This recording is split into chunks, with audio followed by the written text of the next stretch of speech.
So this is my first hot take. First, thank you again for your contribution to Gateway Geeks.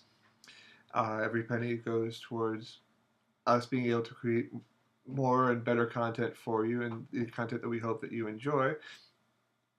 That having been said, my first hot take is on the importance of letting go. And what I mean by this is, well, there's in fandom, I've noticed a growing trend in a sense of fans feeling entitled to a story or a franchise going in a certain way.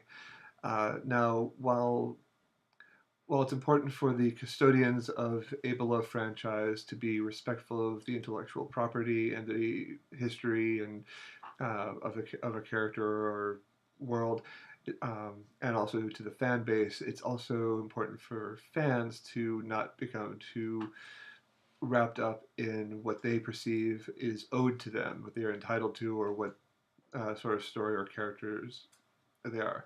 Um, Several years ago, Marvel got a great deal of backlash for a story arc they had called, I believe it was One More Day, where the creative team behind Marvel decided that they needed to retcon uh, Peter Parker's marriage to Mary Jane.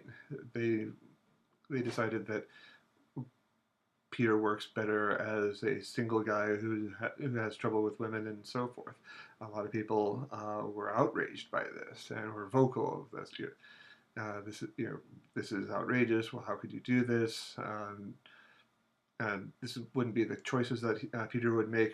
Like for example, this came as a result of a storyline where Peter Parker revealed himself to the world as Spider-Man, and everyone, and of course, what happened is, you know, Aunt May and Mary Jane get their lives get endangered, and all the fans lost it. Um, I was not happy, but I noticed that there was somewhat disproportionate level of vitriol from fans, which bothered me because, you know, yes, I didn't think it was a great choice, but it was a choice that was made, and that doesn't mean that there's not going to still be good stories within that franchise. The reason why I'm bringing this up at this point is I'm noticing the same thing happening with the new Star Wars movie, where there's this sense from a small but vocal percentage of Star Wars fans who feel that they have been betrayed um, by LucasArts and Disney for having decided to make choices that they don't believe certain characters would ever make.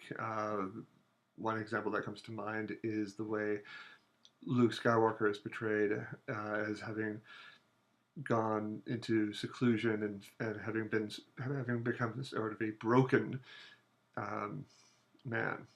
I just want to suggest to people that they don't cling tenaciously to their perceptions about what a story should be, and instead look at what a story could be.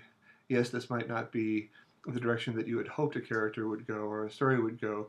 That doesn't necessarily make it mean that you're still not going to see good material, and it also doesn't impact your life. Since this is being recorded during the holiday season and this is a I'm talking about Disney-owned franchises. Let it go. Let it go.